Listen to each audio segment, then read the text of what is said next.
हैं। ट्रंप ने कहा है कि अगर उन पर कोई हमला हुआ तो फिर अमेरिकी सेना ईरान में तबाही मचा देगी।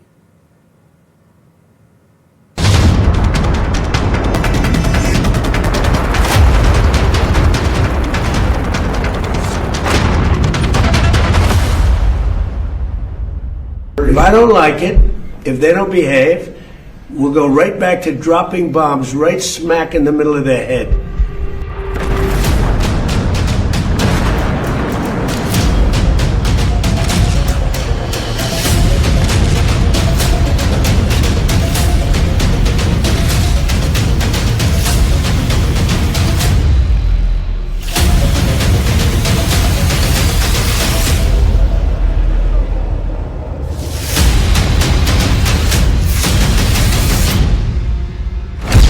अट्ठाईस फरवरी युद्ध का पहला राउंड।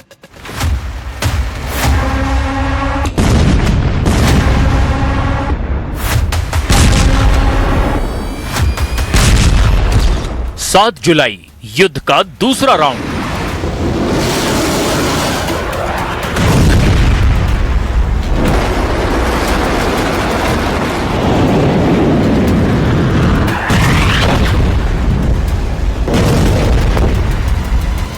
ये ऐसा युद्ध है जिसमें एक लीडर को सब देख रहे हैं, उसके ऑर्डर पर हो रहे हमलों से सब वाकिफ हैं, उनकी धमकियां रूस सुन रहे हैं।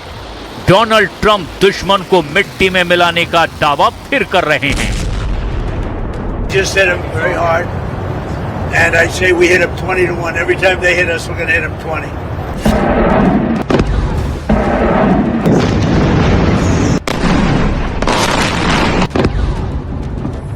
लेकिन ईरान के supreme leader Mustafa Khamenei underground हैं। ना उनके बयान आते हैं, ना वो इंटरव्यू देते हैं, ना वो धमकी देते हैं, ना ही वो किसी अजनबी से मिलते हैं, ना ही ईरान के चुनिंदा कमांडरों के अलावा उनसे कोई दूसरा मिल सकता है।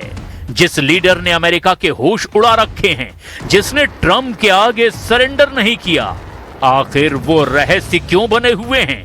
ईरान के सुप्रीम लीडर मुस्तफा खामनेई पर्दे के पीछे क्यों हैं? ईरान के सुप्रीम लीडर सामने क्यों नहीं आ रहे हैं?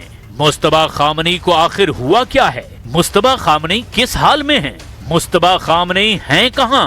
अमेरिका मुस्तफा की मिस्ट्री में कैसे फंस गया है? क्या ट्रंप से सॉलिड है मुस्तफा खामनेई का वॉर प्लान?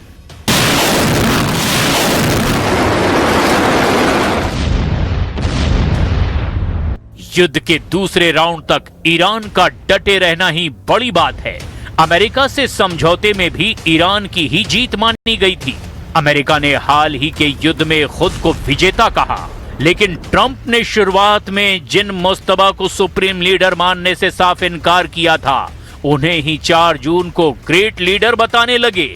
ये ट्विस्ट कहानी की हकीकत बताने के लिए काफी है।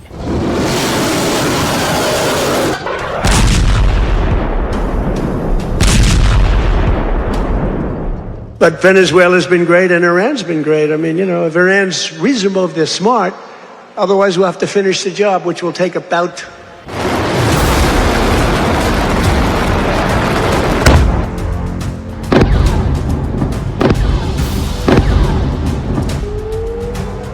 इस बात में कोई शक नहीं कि मुस्तफा खामनेई सही सलामत हैं, लेकिन 3 मर्तबा मुस्तफा की मौत की अफवाह उड़ चुकी है। पहला मौका 28 फरवरी 2026 को तेहरान में ईरानी लीडरशिप के सफाई के वक्त, जब अली खामनेई के साथ 70 लीडर की मौत का अलर्ट आया था। इसके बाद अप्रैल 2026 में मुस्तफा खामनेई की गुमशुदगी और गंभीर रूप से घायल होने की बात से मौत की अफवाह उड़ी। अब तीसरी बार जब अली खामनेई के अंतिम संस्कार में मुस्तफा नहीं दिखाई दिए, तब भी उनके जिंदा होने पर शक जाहिर किया जा रहा है।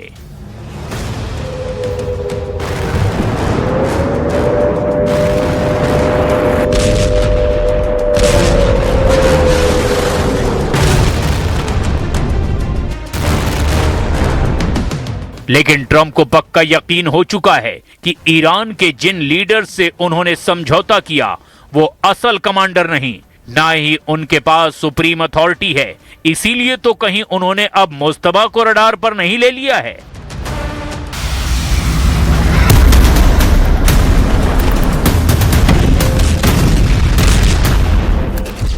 (17 जून 2026) पैलेस ऑफ वर्साई, फ्रांस।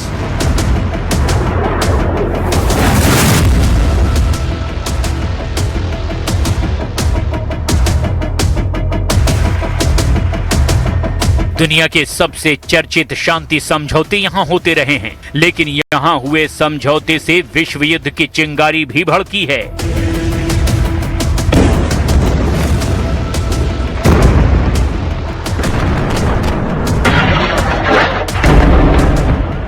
फिलहाल पैलेस ऑफ वर्साई में भी हुआ लेटेस्ट युद्ध समझौता धुआं धुआं हो गया, जिसके बाद वर्ल्ड वॉर का सायरन बज गया है। 17 जून को डोनाल्ड ट्रंप व्हाइट हाउस से 6000 किलोमीटर दूर फ्रांस के पैलेस ऑफ वर्साई पहुंचे थे। उन्होंने ईरान से युद्ध समझौता किया। समझौता करने वाले सब ने राहत की सांस ली। दुनिया भर को सुकून मिला कि ईरान अमेरिका युद्ध का आखिरकार अंत हो गया। मगर ट्रंप का जतन महज 20 दिन तक काम आया। 21वें दिन उनका दिमाग फिर गर्म हो गया। उन्होंने ईरान को फिर बम मारना शुरू कर दिया। अब की बार इतना भयानक हमला हो रहा है कि तबाही का अंदाजा तक नहीं लग रहा। ईरान ने ऐसा क्या कर दिया? क्या ईरान किसी रणनीति के तहत ट्रंप को गुस्सा दिला रहा है? ईरान क्यों ट्रंप को भड़का रहा है? कहीं ये वॉर प्लान चीन के चाणक्य के फॉर्मूले तो नहीं है?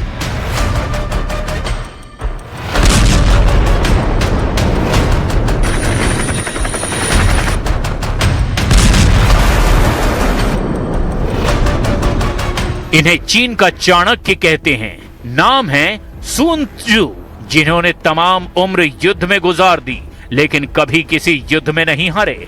इन्हीं जनरल सुन ने द आर्ट ऑफ वॉर किताब लिखी। 2500 साल पहले चीनी चाणक्य के लिखे युद्ध सिद्धांत आज की तारीख में भी उतने ही प्रासंगिक हैं।